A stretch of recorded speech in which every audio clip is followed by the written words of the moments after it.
సమ్మక్క సారలమ్మ జాతర సమీపిస్తుండటంతో సంక్రాంతి సెలవులు కలిసి రావడంతో భీమేశ్వర స్వామిని లక్షకు పైగా భక్తులు దర్శించుకున్నారు. భక్తుల రద్దీ దృష్ట్యా ఆలయ అధికారులు రాత్రంతా దర్శనాలకు అనుమతించారు. ఆర్జిత సేవలు కోడెమొక్కుల ద్వారా 70 లక్షల ఆదాయం వచ్చిందని ఆలయ అధికారులు తెలిపారు. భీమన్న దర్శనం అనంతరం భక్తులు బద్దిపోచమ్మకు బోనం మొక్కులు చెల్లించుకున్నారు.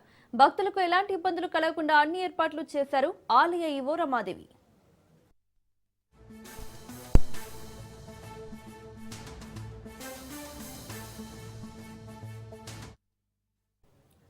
ప్రసిద్ధ పుణ్యక్షేత్రం కొండగట్టు శ్రీ ఆంజనేయ స్వామి దేవస్థానానికి భక్తుల తాకిడి భారీగా పెరిగింది.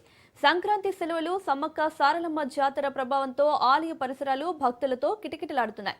తెలంగాణతో పాటు ఆంధ్రప్రదేశ్, మహారాష్ట్ర తదితర రాష్ట్రాల నుంచి వేలాది మంది భక్తులు కొండగట్టుకు తరలివచ్చి స్వామివారి దర్శనం చేసుకుంటున్నారు.